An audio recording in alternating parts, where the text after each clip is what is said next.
Llegamos de esta manera a la última clase de este curso introductorio. A esta la llamamos Hermandad Universal. El título que se da a esta clase tiene una razón de ser. Ese es el objetivo fundamental de cursos como este. Los maestros de la jerarquía planetaria que estudiamos en la lección número 6 y que nos entregaron este conocimiento a fines del siglo XIX a través de Madame Blavatsky y también de otros que vinieron en el siglo XX, tales como Alice Bailey y Max Heindel, el objetivo que ellos tenían y que siempre tuvieron fue un cambio en el estado de conciencia de la humanidad para llevarnos a una vivienda, a una forma de convivir más fraternal, más apropiada. Es un hecho incontrovertible que la razón de las guerras terribles que hemos tenido, del espantoso sufrimiento que hay en la humanidad hasta el día de hoy, es el producto del egoísmo. Es el egoísmo, es el buscar el interés propio, la ventaja propia, ya sea en el orden económico, ya sea en el orden político, en el orden profesional, en el orden que sea. Cuando el ser humano busca eso, con prescindencia de los demás, o pasando por encima de los demás, esa es una receta segura para la infelicidad, para la desdicha que vemos en el mundo de hoy. Esta desdicha no tiene razón alguna de ser. No se supone que la vida física tenga que ser tan dura como la hemos hecho nosotros, con nuestro egoísmo, nuestra desconsideración y nuestra ignorancia. Este curso ha tenido como objeto, y lo sigue teniendo, sacar un poco a la gente de la extraordinaria ignorancia en que vivimos. Lo más grave de esta ignorancia no es la ignorancia en sí, es lamentable la ignorancia. Lo peor de todo es suponer que no somos ignorantes, suponer que sabemos, cuando en realidad no sabemos nada. Las investigaciones que se han hecho actualmente, últimamente, acerca de la forma como funciona la mente, por ejemplo, representan una novedad total. En su libro Una nueva tierra, Eckhart Tolle deja bien en claro, y por eso es que ha tenido tanto éxito el trabajo, deja bien en claro que el ser humano no es su mente. Esto lo hemos estado diciendo a través de este curso en varias ocasiones, que el ser humano no es su mente, que no es sus emociones y deseos, que no es su cuerpo físico ni la vitalidad que lo anima. Hemos dicho que estas cosas son el equipo que tiene el alma para su desarrollo. El desarrollo del alma, o del ego espiritual, como le llamamos en teosofía, ocurre mediante la experiencia. Para que esta experiencia tenga lugar, tiene que haber el escenario necesario. Ese es el planeta. Tiene que estar regido por leyes, naturalmente, y parámetros que aseguren nuestra evolución. También tenemos que tener, para el desarrollo de nuestra conciencia, la posibilidad de pensar, para lo cual tenemos una mente que nos entrega la naturaleza. La posibilidad de sentir, que es un mecanismo de emociones y deseos, de sensación, que es lo que llamamos en teosofía el cuerpo astral. También tenemos que tener un cuerpo físico, porque el cuerpo físico representa una medida de restricción y limitación, que son factores necesarios para el desarrollo de la conciencia. Y en consecuencia, estos, la mente, las emociones y los deseos, y el cuerpo físico y su vitalidad, son el equipo del alma, pero no son nosotros, no son el yo. El yo es un ser divino, es un ser espiritual, el real yo que realmente somos. La única diferencia con la divinidad es que la divinidad está llena de conciencia y nosotros estamos en el proceso de desarrollar nuestra conciencia a nivel individual y eventualmente, por supuesto, colectivo también. Para ello necesitamos de estos vehículos, pero uno no debe confundir al ser humano con su mente, ni con sus emociones y deseos, ni con su cuerpo físico. Vuelvo a repetir, ese es simplemente el número de vehículos que tiene para expresar conciencia a nivel mental, a nivel emocional y a nivel físico. Estos vehículos, como ustedes saben, como ya hemos visto en la parte anterior de este curso, eventualmente se desintegran, comenzando por el físico y su parte etérea, que es la que le da la vitalidad. Al poco tiempo, a pocas horas de haber dejado de funcionar el cuerpo físico, el doble etéreo se desintegra. Después de un tiempo en el mundo astral, en el mundo emocional, también se desintegra el cuerpo astral. Y después de un tiempo en el mundo mental, a donde eventualmente ingresamos, también se desintegra el cuerpo mental. De manera que lo que tenemos son instrumentos que están diseñados para durar un tiempo nada más. Confundir a esos instrumentos con el ser que realmente somos es prácticamente imposible, porque nosotros somos, según se nos asegura, seres inmortales, y estos instrumentos o cuerpos de los cuales he hablado desaparecen, eventualmente se desintegran. Ese ha sido el gran error de la humanidad, especialmente mal guiado por algunas religiones que han definido al ser humano como un cuerpo con un alma. Al definirlo de esta manera se le ha identificado con su vehículo más denso, que está lleno de limitaciones y dificultades, y el ser humano cree que el de las limitaciones es él, porque está identificado con su cuerpo. Es importante hacerle entender que el cuerpo físico que tiene le va a durar durante un tiempo nada más, como todos sabemos, y que tiene un objetivo bien preciso. Las experiencias que tenemos que tener para nuestro desarrollo tienen que tener lugar a nivel físico. Es el más difícil, el más denso, el más exigente, y en consecuencia el que arroja mejores resultados cuando nos abocamos a la tarea de lograr nuestro desarrollo. La gran mayoría de la gente en el mundo occidental no conoce esto, lo que acabo de decir, para nada. Están abocados a cosas inmediatas, a obtener dinero, a obtener fama muchas veces, a obtener poder, a obtener una serie de cosas que es entendible que uno las desee, cuando no ve ninguna otra cosa, sino eso. Y le parece que eso entonces es el objetivo de la vida. Cuando desencarna y se encuentra en condiciones muy diferentes a las que él mismo había creado para sí en el mundo físico, ahí se empieza a dar cuenta del terrible error cometido. Generalmente comete errores de orden personal, graves a veces, que perjudican inmensamente a otras personas, a veces a países enteros, especialmente si el individuo se encuentra en términos de poder político, y entonces se encuentra ahora teniendo que pagar una deuda enorme que ha adquirido por haber retrasado la evolución de un montón de seres humanos en vez de haberla ayudado, estando como estaba en una posición de poder. El poder político es importante, pero es mucho más importante emplearlo sabiamente para asegurar el desarrollo del país que uno representa, del país que lo ha elegido a uno para poder llevarlo adelante y sacarlo adelante y darle todas las posibilidades de desarrollo posible a sus ciudadanos.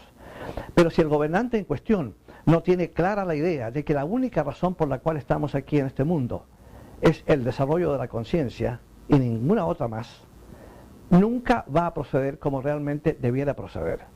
Va a seguir pensando en términos de codicia tanto personal como para su país, y va a seguir cometiendo toda clase de tropelías bajo la justificación de que tiene el derecho a hacerlo porque es más inteligente o más fuerte.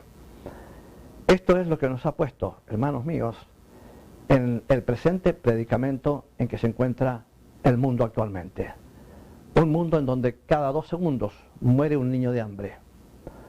Un mundo en donde 2/3 partes de sus habitantes prácticamente no comen. La mayoría mueren de hambre o de enfermedades relacionadas con la falta de alimentación correcta. Es un mundo realmente lamentable porque por otro lado nos encontramos con riquezas fabulosas de parte de una minoría de personas que realmente no saben qué hacer con su dinero y lo invierten en cosas que lo único que hacen es robustecer su ego inferior y hacerle sentir superior a los demás, cuando en realidad no lo son. Tener habilidad para hacer dinero o tener, digamos, circunstancias fortuitas que lo han llevado a la persona a tener dinero, una enorme cantidad de dinero, no asegura que el individuo sea superior a nadie. De modo que lo que sí no sabe es que la responsabilidad enorme que tiene encima por el poder que ha adquirido debido al dinero que tiene o a su poder político es una enorme responsabilidad y va a tener que responder ante los señores del karma, va a tener que responder por las cosas que haga para aumentar esa fortuna o el daño que puede hacer para adquirirla. Son cosas que tienen que ir desapareciendo y que eventualmente van a desaparecer. Mencionaba a Eckhart Tolle en su libro Una nueva tierra, que está teniendo un gran éxito, afortunadamente, porque Tolle tiene la curiosísima habilidad de explicar las cosas con sencillez y claridad. Es bastante directo, no hay una palabra de más en su trabajo. Y la tesis fundamental de Tolle es que es justamente la misma que tiene la teosofía. Y él no viene de la teosofía, es otra fuente. Lo que Tolle dice es que no debe confundirse al ser humano con su mente, y que existe entre el ser humano y sus pensamientos, existe un espacio que no tiene tiempo tampoco, pero es un espacio, y en ese espacio está la paz, la tranquilidad, y ahí está la felicidad la única felicidad que puede encontrar el ser humano en este mundo está en la paz. Y la paz está con una conciencia limpia.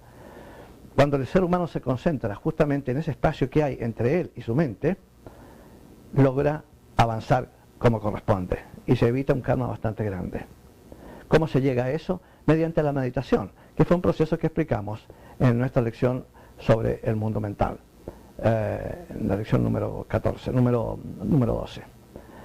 Es importante recordar que mientras no entendamos esto, mientras no aprendamos a manejar nuestros vehículos, nuestra mente, que tiene que estar bajo control y no lo está en la mayoría de la gente, nuestras emociones y deseos, que tienen que estar bajo control y no lo están en la mayoría de la gente, y mientras aprendamos a manejar de mejor manera nuestro cuerpo físico, alimentarlo como se debe, no someterlo al abuso, al que lo sometemos a través de alcohol, drogas, cigarrillos, en fin, todo tipo de tropelías, falta de ejercicio, mala alimentación, todo tipo de cosas, no podemos, hermanos míos, tener un avance significativo en nuestro proceso de desarrollo.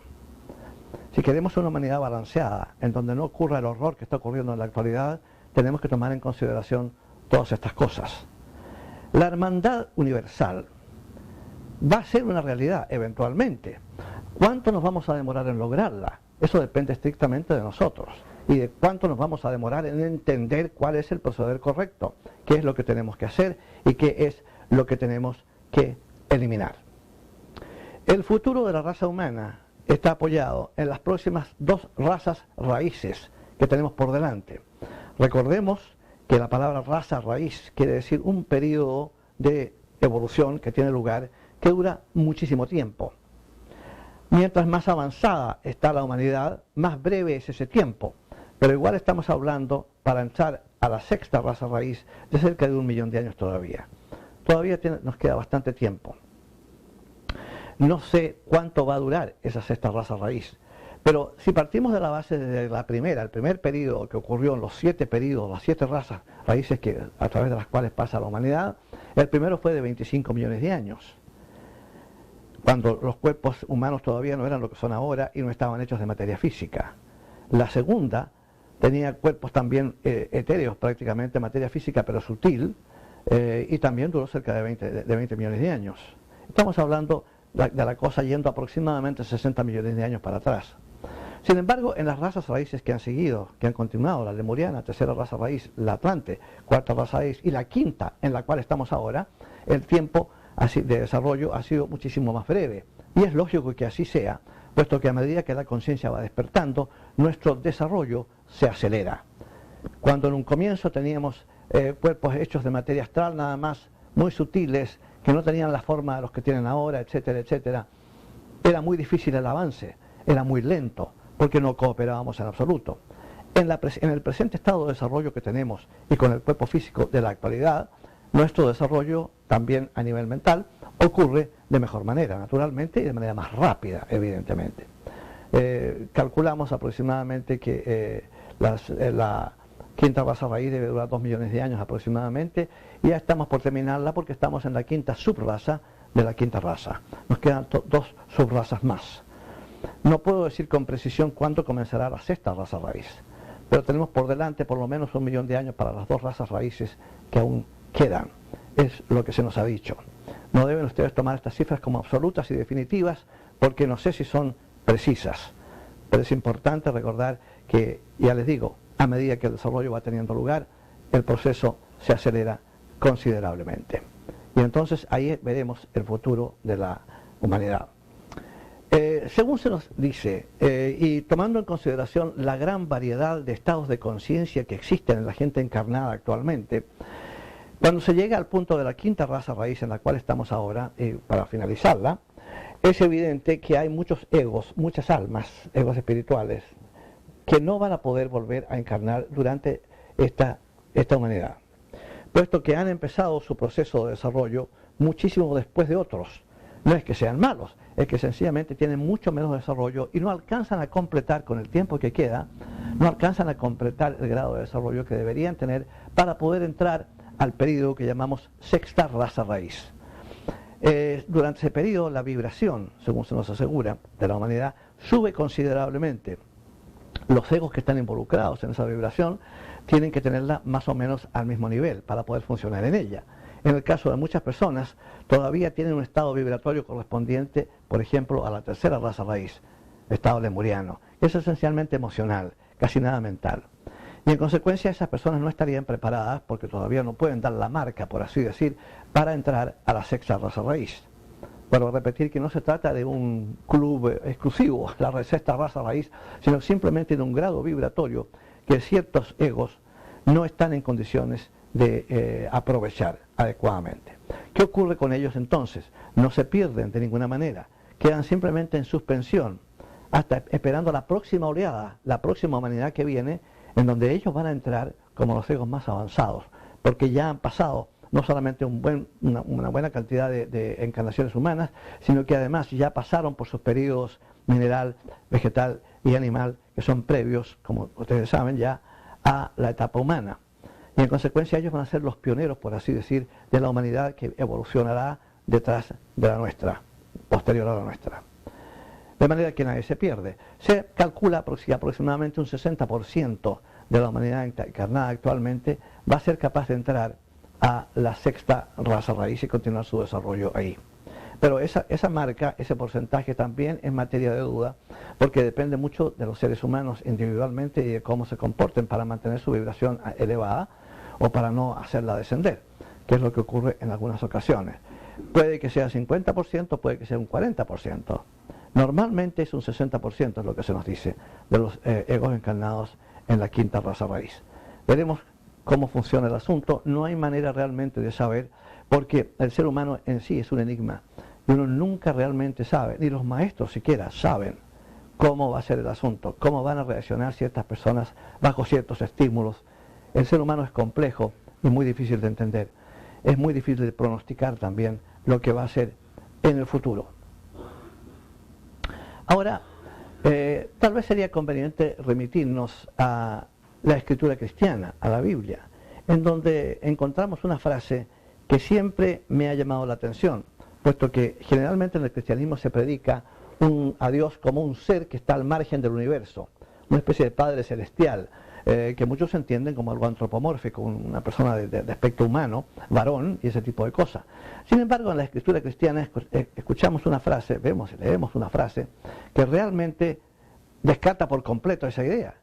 Dice, en Él, refiriéndose a Dios, en Él vivimos, nos movemos y tenemos nuestro ser.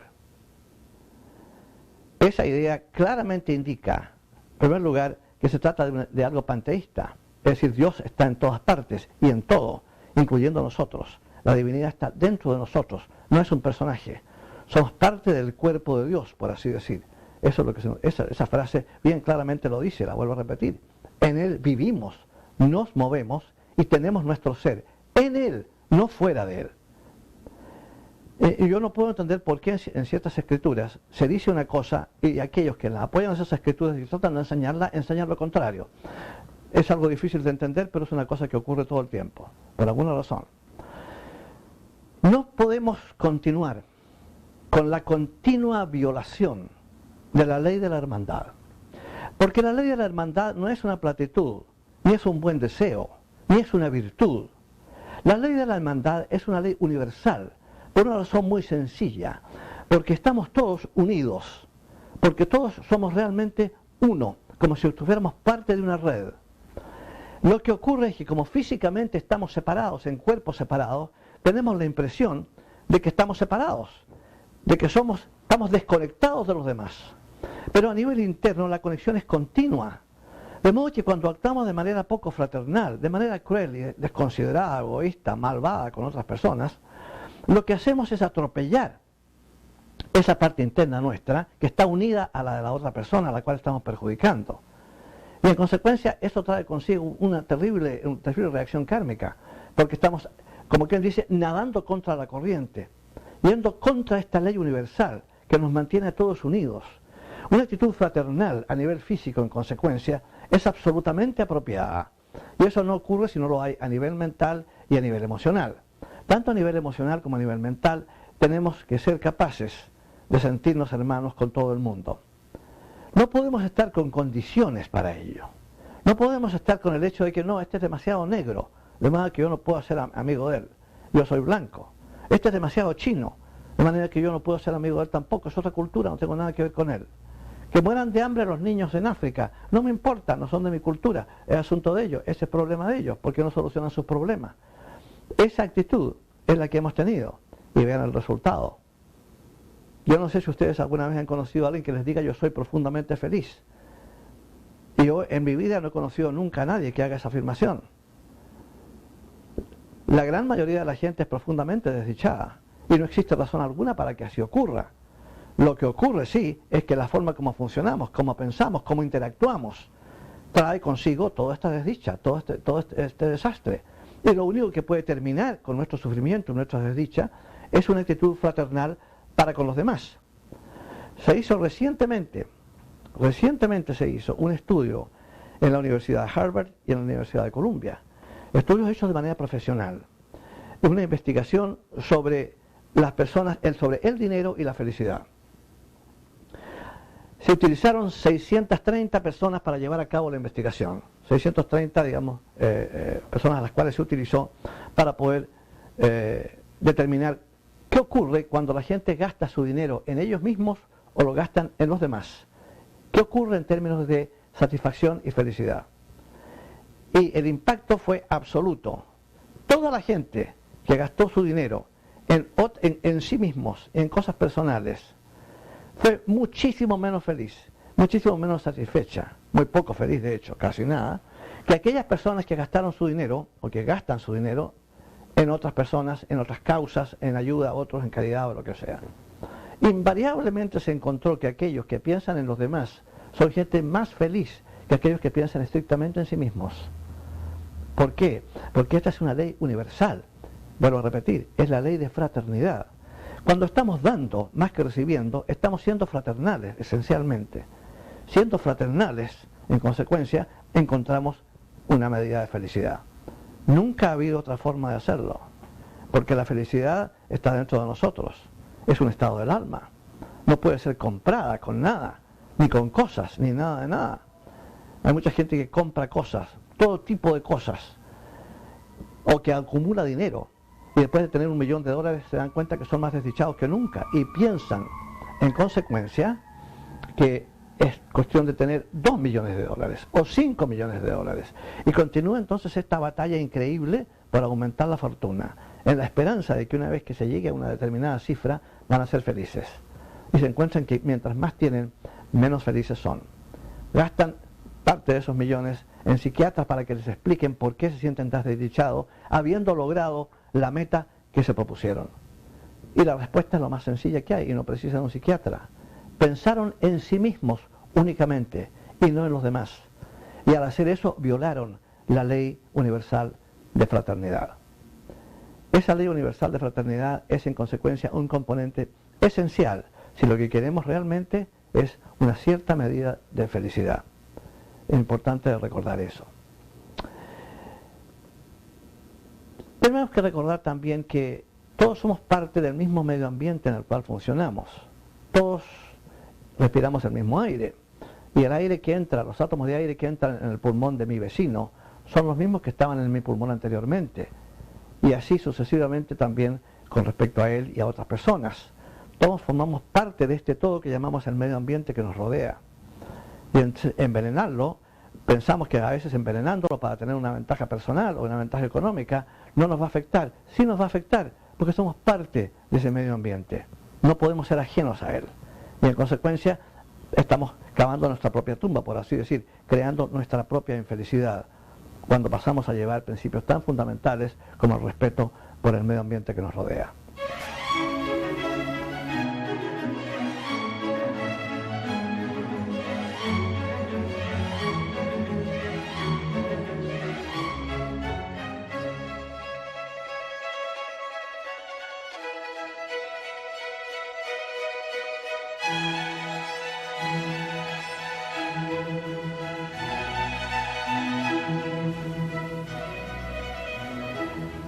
Cuando les digo que este mundo me parece lamentable, que se encuentra en un estado desastroso, no quiero con ello decir que esté peor de lo que estaba anteriormente. Ese es un error muy común en la actualidad, en que se escucha muchas veces decir a la gente que todo tiempo pasado fue mejor. Eso es parte de la estructura psicológica de cada ser humano. Tenemos la tendencia, por razones nostálgicas, a invocar lo que ha ocurrido durante nuestros años pasados, de juventud, de niñez y qué sé yo, cuando veíamos al mundo de color de rosa. Y se nos olvida lo que era el mundo de hace unos 200 años atrás. Nada más que hace 200 años atrás todavía existía la esclavitud en muchos países. Nada más que hace 200 años atrás el odio racial era legalmente aceptado en un país como Estados Unidos. Hasta el mediados del siglo XX no había ley alguna para proteger a las minorías raciales. El cambio que ha ocurrido, el salto que se ha dado en ese sentido es enorme y sería inaceptable no reconocerlo. Estamos hablando de un mundo en el cual no existían los antibióticos. La gente moría enormes cantidades, se producían pestes, se producían enfermedades colectivas que mataban a una enorme cantidad de gente, hablamos de millones. No había cómo combatirlas. No existía la asepsia que existe hoy día. En muchas ciudades no había alcantarillas. ¿Para qué hablar en los pueblos pequeños? Tanto la ciencia como sus aspectos fundamentales, tales como la medicina, por ejemplo, estaba totalmente atrasada. Existía en algunas organizaciones religiosas el afán de impedir el crecimiento de la ciencia, pensando que se trataba de algo satánico, que estaba en pugna con los principios religiosos y espirituales a los cuales la humanidad debía adscribirse. Ese error gigantesco se pagó con bastante dolor. Tenemos que entender una cosa, hermanos míos. No existe religión válida alguna sin ciencia. Y la ciencia no puede ser atea, tiene que ser religiosa. En las antiguas religiones de la humanidad, la religión era algo profundamente científico, estaba basada en principios científicos, no en fe ciega. Lo peor que le puede haber pasado al ser humano es la fe ciega. Es la madre del fanatismo, de la estupidez y de la ignorancia. Hablemoslo francamente y con claridad. Tiene que desaparecer de este mundo y tiene que desaparecer lo más pronto posible, porque es fuente de nuestra desdicha. En la actualidad el terrorismo está instalado debido al fanatismo religioso, utilizado por algunos personas con su propia agenda, con su afán de poder, que realmente agitan a personas más sencillas de mente y les hacen pensar que Dios les ordena que vayan a matar a sus enemigos, políticos o del orden que sea. Esta profunda equivocación, esta brutalidad, porque no se puede llamarse de otra manera, es algo que tiene que desaparecer de nuestra mente, tiene que desaparecer de este mundo.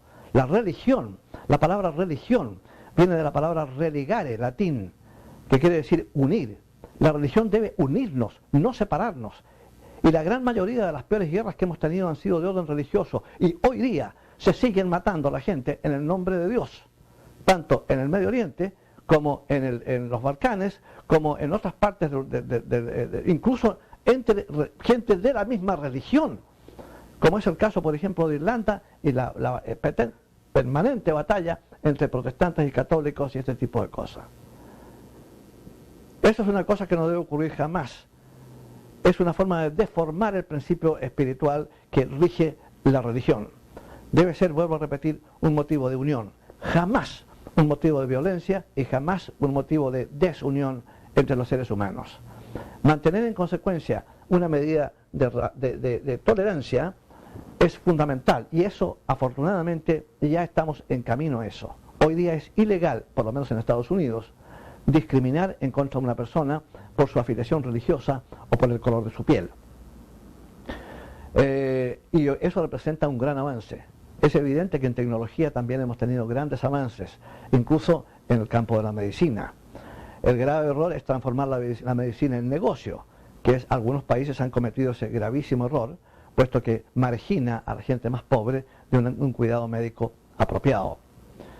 Hay que entender que estas cosas no se pueden hacer.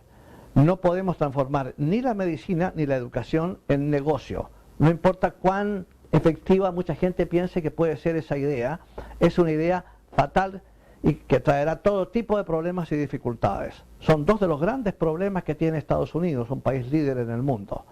El mantener ambos rubros a nivel privado. Eso no se debe hacer ni se puede hacer. No se puede comerciar con la seguridad o con la infelicidad de la gente. Y la enfermedad es una gran infelicidad, una cosa en la cual tenemos que ayudar a la gente y de ninguna manera sacarles dinero. Pretender que porque se hace una cosa semejante, que porque se orienta la cosa de manera comercial, el servicio va a mejorar, es un gravísimo error, que no solamente no mejora nada, sino que además margina, como dije ya anteriormente, a personas sin recursos de un cuidado médico apropiado. Pero ¿por qué ocurre esto? Ocurre, vuelvo a repetir, por una ausencia de estado de conciencia. Porque quienes legislan de esa manera o adoptan semejantes sistemas realmente no comprenden la unidad fundamental que debe existir entre todos nosotros. Esa unidad fundamental es parte de la fraternidad humana, que consiste en que todos tenemos que cuidarnos, todos tenemos que atendernos y protegernos mutuamente. Eso es lo que hace una familia en donde realmente existe un sentido familiar y fraternal. Y eso es lo que tenemos que hacer. Yo no sé por qué es tan difícil de entender, pero lo único que se me ocurre pensar es que se trata de que hay gente cuya codicia le impide pensar en esos términos. Ven la oportunidad de hacer dinero y no paran en mientes ante la desgracia y el dolor que van a traer consigo. Y en consecuencia proceden de una manera que no es la más adecuada. Ese es uno de los grandes problemas. Recordemos que el sentido de fraternidad, por ejemplo, es en una familia normal, es lo normal, es lo apropiado. Los hermanos mayores protegen y cuidan a los hermanos menores. A nadie se le ocurriría que porque un hermano es menor, abusarlo, pasarlo a llevar, a menos que la persona esté mentalmente en mal estado. Pero gente relativamente normal, digamos, lo normal es que siempre en la familia haya preocupación entre todos los miembros de la familia de los unos por los otros. Hay un sentido de fraternidad en el entorno familiar relativamente normal. Digo relativamente porque en realidad es muy poca la gente de este mundo que está totalmente normal. En general hay un término medio, me parece a mí, en donde la gente está relativamente normal y en consecuencia existe una sensación de fraternidad entre los miembros de la familia, que consiste, vuelvo a repetir, en apoyarse mutuamente, en protegerse mutuamente, en darse todo tipo de oportunidades y en tratarse con todo tipo de cariño y afecto, que son cosas que todo ser humano necesita. El cariño y el afecto son una cosa fundamental para el bienestar psicológico de un ser humano, especialmente cuando viene de los padres o de los hermanos. Es una cosa que tenemos que siempre tomar en consideración. Los hermanos mayores deben guiar y proteger a los hermanos menores, jamás abusar de ellos. Veamos qué es lo que ocurría con el hombre primitivo, por ejemplo. Si vamos a pensar en el pasado como algo mejor, cuando el ser humano vivía en cavernas o cosas así, la única preocupación que el individuo tenía era sobrevivir. Se vivía en un mundo muy hostil, de condiciones físicas muy difíciles. El planeta todavía era bastante inestable. Había demasiados terremotos, demasiados huracanes, demasiada inestabilidad a nivel físico. Y en consecuencia los cuerpos de estos seres eran generalmente gigantescos. Como ya dijimos en la lección número 7, se trata de seres que tenían un cuerpo que medía, en el caso del varón, cerca de 15 pies de altura y la hembra cerca de 12 pies aproximadamente en el término medio. Ustedes dirán, ¿de dónde ha salido esta información? Lo que se nos dice es que los maestros que nos entregaron este conocimiento tienen en el Tibet transhimaláyico, al cual prácticamente no hay acceso, es muy difícil el acceso, una caverna enorme, en donde tienen prácticamente restos, esqueletos muy bien preservados, de estos ancestros nuevos de 15 millones de años atrás aproximadamente, y eran seres realmente enormes. Tenían que ser físicamente muy fuertes porque el planeta, vuelvo a repetir, en esa época tenía una inestabilidad que hoy día no tiene y en consecuencia era muy difícil sobrevivir. Necesitaban en consecuencia un físico extraordinariamente fuerte, pero al mismo tiempo la parte mental todavía no estaba bien desarrollada. Eran bastante primitivos en su forma de proceder y no tenían el menor problema en matar a alguien. Si estaban en épocas de hambre, de dificultades para cazar o como fuera, matar a alguien para comérselo no era el menor problema, siempre que no fuera a la familia. Ya existía un concepto de proteger a la familia, aunque fuera bastante primitivo el asunto, y aunque en esa época probablemente las caricias no existieran como existen ahora, y no existiera una palabra de cariño ni nada de eso, porque se trata de otra época, una época bastante más primitiva. Sin embargo, había una preocupación estrictamente por la familia, por los hijos y por la compañera, como lo que fuera, en la caverna, por así decir. A medida que el tiempo fue pasando y fuimos evolucionando, eso se extendió a otras cavernas, por así decir, para crear el concepto que se llamó de tribu, en donde ahora ya hubo un sentido más colectivo de funcionar, de protegerse, cazar, obtener recursos para poder comer, para poder sobrevivir esencialmente. Ahora naturalmente se produjeron en grupos que se encontraban la rivalidad correspondiente, y entonces surgió el egoísmo colectivo de un grupo tratando de perjudicar al otro, tratando de desposeer al otro, y así sucesivamente. Pasaron los milenios, pasaron los millones de años, y el concepto de grupo fue dando lugar a la idea de países, de naciones, digamos, todavía muy primitivas, muy básicas, pero sin embargo no la idea tan refinada que tenemos ahora de lo que es un país y una nación. Bastante más primitivo tiene que haber sido el asunto. Sin embargo, la cosa fue creciendo porque la humanidad se fue poblando más y más y más y más, y eventualmente ya no se podía hablar entonces de tribus, tenía que hablarse ya de grupos bastante más grandes que tenían que estar organizados, y empezaban entonces a aparecer sistemas para organizar estos grupos, etcétera, etcétera. Ya todavía no podemos hablar de nada jurídico, legal, evidentemente, pero sí había naturalmente parámetros que seguir en todos estos sistemas tribales grandes que podíamos eventualmente llegar a ser naciones. En medio de todo esto ocurrían enormes catástrofes por la inestabilidad del planeta, se hundían continentes enteros en donde desencarnaban millones de personas súbitamente, etcétera, etcétera, de modo que era muy difícil realmente llevar a cabo un proceso organizativo que durara como corresponde, y estábamos todavía muy, pero muy lejos de un concepto universal de la hermandad. Han pasado desde ese entonces millones de años, y desafortunadamente no hemos funcionado, no hemos crecido internamente en la medida que debiéramos tal vez, y debiéramos estar ya a esta altura de la vida, con los recursos y la tecnología desarrollada en la medida que están, debiéramos ya estar viviendo de acuerdo a un concepto de fraternidad universal más humano, más apropiado del que estamos viviendo en la actualidad. Y eso no va a cambiar, no va a ocurrir mientras no exista en nosotros un cambio en la mente. Mientras no exista un cambio en nosotros con respecto al estado de conciencia. La mente es la que nos dice a nosotros qué hacer y cómo funcionar. Identifica cosas y las pasa al cuerpo astral, que es el que desea esas cosas. El cuerpo físico se encarga de moverse para obtenerlas. Esa es la interacción que ocurre entre los vehículos.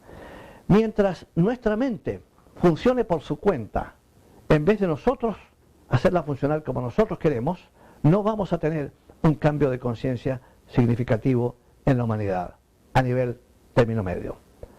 Nada sacamos con que existan grupos en este mundo, pequeños grupos que ya tienen su estado de conciencia bastante bien desarrollado y actúan fraternalmente. Los hay en ciertas religiones cristianas, como por ejemplo los mormones. Existen los Amish, en fin, existen varios grupos de orden que son sectas cristianas, digamos, que han entendido bastante claro lo que es el proceso de hermandad. El problema que tienen generalmente es que son exclusivistas y se ayudan nada más que entre ellos. No han universalizado su forma, su mentalidad, su forma de funcionar. Pero ya es una idea clara porque representan un ejemplo de lo que el ser humano puede lograr cuando se lo propone. Cuando realmente entiende que el proceso fraternal tiene que ser universal. Mientras no exista, mientras no seamos capaces de manejar nuestra mente, mientras nuestra mente nos siga dictando a nosotros cómo tenemos que funcionar, ese estado de conciencia no va a cambiar. Ese espacio que existe entre la mente y el ser humano, propiamente tal, la mente es su vehículo, es el ser humano el que tiene que aprender a manejarla. Ese espacio que existe, ahí está el recurso, ahí está la posibilidad del control completo sobre nuestras vidas. Si acaso nos subimos a un caballo para cabalgar cuando no hay otro vehículo de transporte, no podemos dejar que el animal nos lleve donde él quiere. Tenemos que nosotros manejar al animal. Mirar la mente como un animal, en este caso, no es un insulto. Mirar la mente como un animal, en este caso, simplemente lo que ocurre es que se trata de un mecanismo que piensa, eso es todo, que permite pensar, mejor dicho. Es un mecanismo que permite pensar. Y en consecuencia, si acaso no está controlado, no está bajo nuestro control, la mente nos va a dictar ¿Qué es lo que tenemos que hacer? La mente a veces nos dicta cosas que no son verdad. Nos dice, por ejemplo, no, eso tú no lo puedes hacer, tú no eres capaz de hacer eso. No, con tu inteligencia tú no puedes lograr esto otro. No, lo que tú debieras hacer es esto, debieras desquitarte de fulano de tal por el daño que te hizo. Ese tipo de cosas que nos dicta la mente son cosas que no tienen nada que ver con nosotros, son cosas que tienen que ver con la mente. El problema nuestro es que estamos siguiendo nuestra mente, pensando que es lo correcto. Es al revés, somos nosotros quienes tenemos que dictarle a nuestra mente cómo debe funcionar. Una vez que la mente siente el dominio, se somete a nuestro control y el individuo avanza con mucha mayor rapidez. La pregunta que ustedes me harán es, bueno, pero ¿cómo se somete la mente al control? Muy sencillo, a través de la meditación. No existe otra forma de hacerlo. Para poder meditar hay que saber concentrarse. El ejercicio de sentarse tranquilo en un lugar donde nadie lo interrumpa a uno a la hora que uno estime conveniente y apropiada, para que no haya interrupciones de ninguna especie, sentarse y concentrar la mente sobre una sola cosa durante 3 minutos. Nada más que 3 minutos, y ustedes se van a dar cuenta de lo difícil que es. Porque uno quiere concentrarse, pero la mente no quiere. Salta de una cosa para otra y vienen 1000 pensamientos al mismo tiempo. Eso claramente nos está indicando que nosotros no somos nuestra mente, pero que la mente es un mecanismo que ha sido puesto a nuestra disposición para que nosotros lo usemos. Pero si no lo controlamos, no aprendemos a manejarlo, de nada nos sirve. Es lo mismo que el individuo que se gasta $350,000 en un Rolls Royce Silver Cloud. Eso es lo que cuesta un Rolls Royce Silver Cloud. $350,000. Pero el tipo no sabe manejar, nadie le ha enseñado. De nada le sirve tener ese automóvil si no sabe manejarlo. Y si se sube a él, probablemente va a tener un accidente, porque no sabe manejarlo.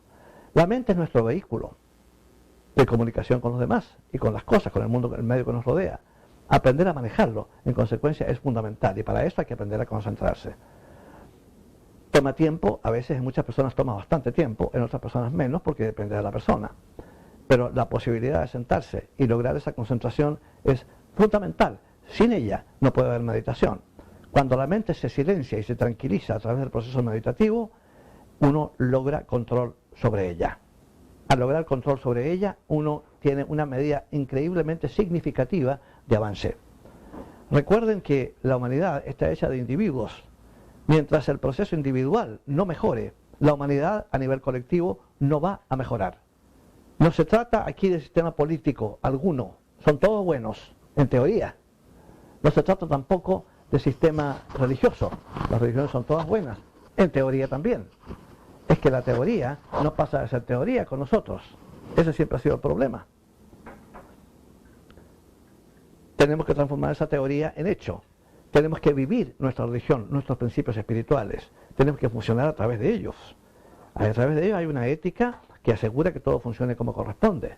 No respetamos esa ética porque ni siquiera entendemos nuestra religión. Y no la entendemos porque no entendemos nuestra mente.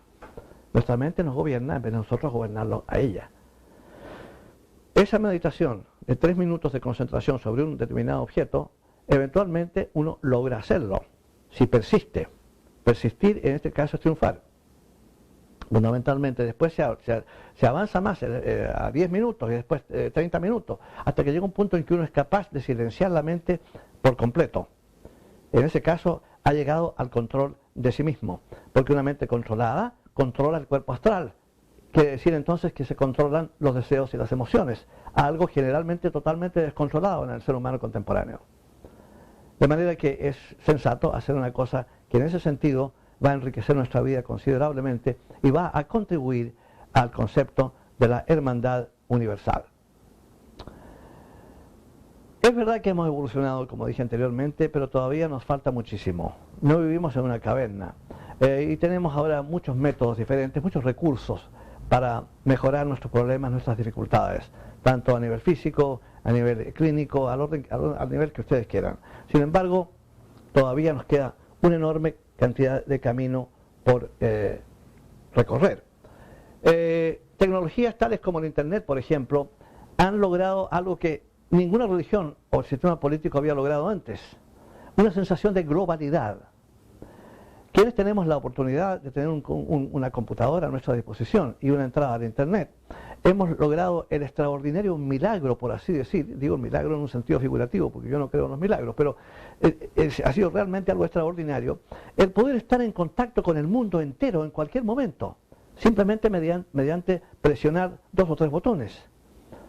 El lograr ponernos en contacto con cualquier persona de cualquier país, de cualquier continente, en un instante, es realmente algo extraordinario y que nos ha dado, yo creo, una sensación de comunicación mucho más eficaz con otros países. Una de las cosas que acerca al ser humano es cuando uno entiende la cultura de otro país, cuando uno entiende la forma de funcionar de otro país. Eso ayuda enormemente y el Internet ha contribuido enormemente en ese sentido, porque nos está continuamente entregando información de otros países y están interactuando con nosotros recibiendo información nuestra, de nuestro país, y etcétera, etcétera. De modo que la sensación de globalidad, por eso que se le llama web, web en inglés quiere decir red. También se usa la palabra net muchas veces en las direcciones electrónicas. Web, net, red. ¿Qué quiere decir eso? Que internamente siempre estaremos unidos, porque siempre lo hemos estado. La idea de separación viene únicamente por el hecho de que estamos en cuerpos separados físicamente, pero a nivel interno no estamos desconectados. Por eso es que es tan importante que tengamos mucho cuidado en hacerle daño a nadie, porque al hacerle daño a alguien, internamente nos hacemos daño a nosotros mismos. Afortunadamente esto ya ha sido entendido, se ha legislado para eliminar el racismo, los abusos contra las minorías.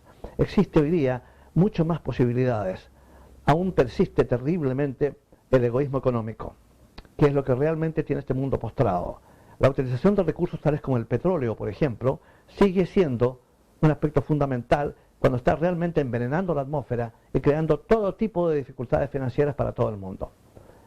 Cuando ya podríamos estar usando energía solar perfectamente bien, o energía atómica adecuadamente construida, atropellaríamos con eso ciertos intereses económicos, por supuesto, pero tendríamos un mundo mucho mejor y la cosa sería bastante más barata de lo que es en la actualidad.